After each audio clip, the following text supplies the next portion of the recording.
तो पेगासस से जासूसी का विवाद थमने का नाम नहीं ले रहा है। विपक्ष लगातार सरकार के खिलाफ हल्ला बोल कर रहा है।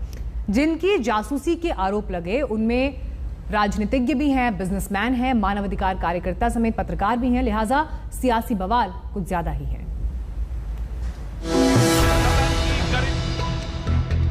फोन की जासूसी के खिलाफ मोर्चा खुल चुका है। राहुल की जासूसी पर कांग्रेस भड़की है तो अभिषेक बनर्जी की जासूसी पर टीएमसी। गुस्सा इतना कि टीएमसी सांसद बैनर पोस्टर के साथ धरने पर बैठ गए। इस मामले में सरकार की सफाई काम नहीं आई। मंत्री विपक्ष को समझाते रहे लेकिन हंगामा और शोर शराबा थमा नहीं। पहले दिन दोनों सदनों में विपक्ष ने नारेबाजी की, दूसरे दिन भी सरकार के सामने विरोधी सवाल दाग रहे हैं। जासूसी कांड पर तीखे हमले करते हुए कांग्रेस ने सरकार से 6 सवाल पूछे। पहला ये कि क्या विदेशी कंपनी के स्पाईवेयर से जासूसी देशद्रोह और राष्ट्रीय सुरक्षा का उल्लंघन नहीं है।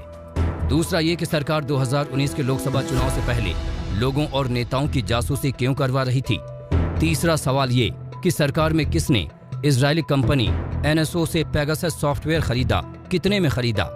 चौथा सवाल ये कि अगर सरकार को जासूसी सॉफ्टवेयर की खरीद के बारे में पता था तो वो चुप क्यों थी। पांचवा सवाल ये कि क्या आंतरिक सुरक्षा के लिए जिम्मेदार गृह मंत्री को बर्खास्त नहीं किया जाना चाहिए। छठा सवाल, क्या इस मामले में प्रधानमंत्री, गृह मंत्री और दूसरे जिम्मेदार लोगों की जांच नहीं होनी चाहिए। कांग्रेस के सवालों का जवाब देने के लिए बीजेपी के तमाम दिग्गज भी सामने आए। हमारे राहुल गांधी जी के उनका भी जासूसी उन्होंने किया है। संविधान के तहत इस देश को चलाना चाहते हो तो आप इस जगह पे रहने के काबिल नहीं है। क्या भारत की राजनीति में कुछ लोग सुपारी एजेंट हैं क्या? मैं इस शब्द का प्रयोग कुछ जिम्मेदारी से कर रहा हूं। कुछ दल, कुछ नेता, क्या ऐसी अंतर्राष्ट्रीय कॉन्स्पिरेसी होती है तो उसके सुपारी एजेंट बन जाते हैं? इन आरोप प्रत्यारोप के बीच कांग्रेस ने लोकसभा में स्थगन का नोटिस दे दिया तो टीएमसी ने संसद के दोनों सदनों में पेगासस जासूसी कांड पर चर्चा की मांग की। वहीं आम आदमी पार्टी सांसद संजय सिंह ने 0 आवर नोटिस दे दिया। सवाल विपक्ष पर भी है।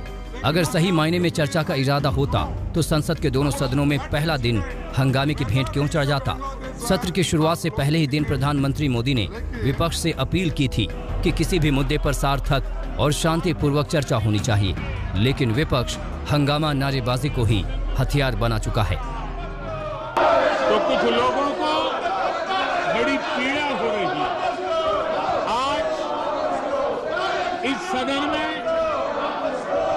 महिलाएं जो मंत्री बनी हैं उनका परिचय हो रहा है।